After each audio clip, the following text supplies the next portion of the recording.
Bismillahirrahmanirrahim. Assalamualaikum dan selamat sejahtera. Baik, bertemu kita lagi pada minggu ini. Pada minggu ini cikgu akan masuk tajuk baru, iaitu ruang dan masa.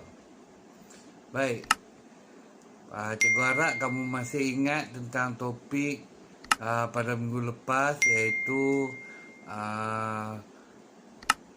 definisi sejarah ataupun maksud sejarah, sumber sejarah dan juga kaedah mengumpul maklumat sejarah. Okey, baiklah. Pada minggu ini cikgu harap kamu dapat melihat buku teks. Okey. Ataupun kamu melihat buku yang cikgu tunjuk ni. Baik, sejarawan menggunakan urutan masa untuk mengkaji peristiwa sejarah yang telah berlaku. Urutan masa dikenali sebagai kronologi. Konsep masa ini dapat dibahagikan kepada dekad, abad dan alaf. Baik, konsep masa juga boleh dilihat mengikut zaman, iaitu zaman sebelum Masihi dan zaman Masihi. Cuba kamu lihat contoh yang diberikan di bawah. Zaman sebelum Masihi. Tahun berapa? 20 sebelum Masihi. Ataupun singkatannya dia akan tulis SM. SM. Okey, jadi itu ialah zaman sebelum Masihi. Kalau zaman Masihi ialah M. Macam kita sekarang berada di tahun 2021. M bermaksud Masihi. Baik. Apa itu sebelum Masihi dan Masihi? Okey. Sebelum Masihi bermaksud zaman sebelum kelahiran Nabi Isa. Manakala Masihi bermaksud zaman selepas kelahiran Nabi Isa. Ini ada berkaitan dengan Al-Quran, ya. Okey. Baik. Kronologi. Kronologi tadi cikgu dah beritahu. Apa maksud kronologi? Dah beritahu ke belum? Kamu boleh baca di buku itu, Kronologi bermaksud rentetan peristiwa yang berlaku mengikut urutan masa. Baik. Contoh yang diberikan pada kamu. Tajuk dia kronologi peristiwa sekolah saya. Baik. Untuk pengetahuan kita dan kebiasaan kita selalunya, persekolahan bermula pada bulan Januari. Sekolahan bermula pada bulan Januari dan kita semua kembali ke sekolah dengan penuh semangat kerana kita dapat berpakaian baru, beg baru, dan juga ada cikgu kelas yang baru. Selepas itu dalam bulan Februari kita akan ada hari sukan sekolah. Itu ialah kronologi mengikut bulan. Bulan Januari, Februari, bulan April pula sekolah kita mengadakan hari kantin. Bulan Ogos, ramai yang tertunggu-tunggu bulan Ogos ni sebab ada sambutan hari kemerdekaan dekat sekolah. Kamu boleh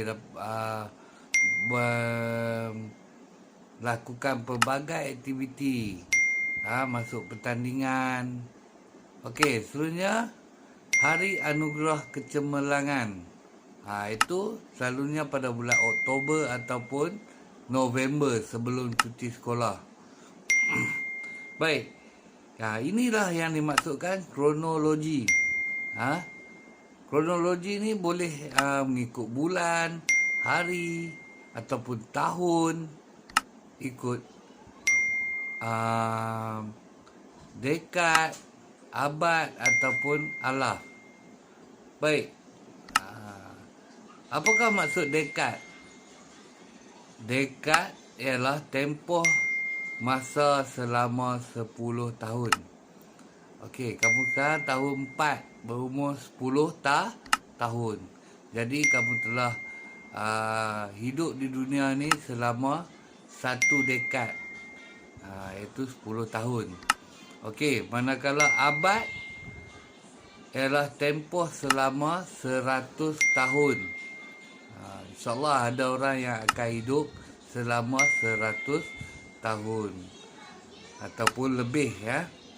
Okey, alaf iaitu tempoh selama 1000 tahun. Okey. Baik. Ruang sejarah yang luas membolehkan sejarawan menjalankan penyelidikan mengikut bidang tertentu seperti politik, ekonomi dan sosial. Ruang dan masa juga memudahkan kita memahami peristiwa sejarah yang berlaku. Oleh itu, kita dapat menulis peristiwa sejarah yang lengkap dan tersusun. Tak ada lagi kita menulis sejarah tu tahun 2020 kita mula tulis, lepas tu tiba-tiba kita tulis tahun 1918. Tak boleh. Dia mesti yang dah lama, lepas tu semakin hampir dengan kita, mengikut kronologi masa ya. Okey. Baik, ini sangat penting pada kita. Kronologi masa ni sangat penting pada kita untuk menulis sejarah. Baiklah. Cikgu harap kamu faham apa yang dimaksudkan dengan ruang dan masa dalam sejarah. Apa yang kita boleh buat dengan ruang dan masa ni ialah menulis sejarah yang berlaku. Sejarah ni boleh kita tulis tentang diri kita ataupun tentang tempat tinggal kita, persekitaran kita, negara kita. Okey, apa saja yang kita rasakan dia boleh menjadi kenangan kepada kita.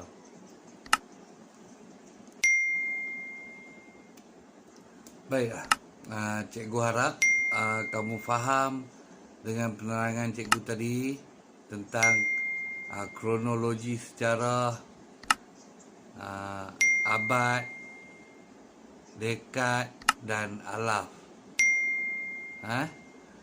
Okey. Baik, sebagai tugasan kamu pada minggu ini,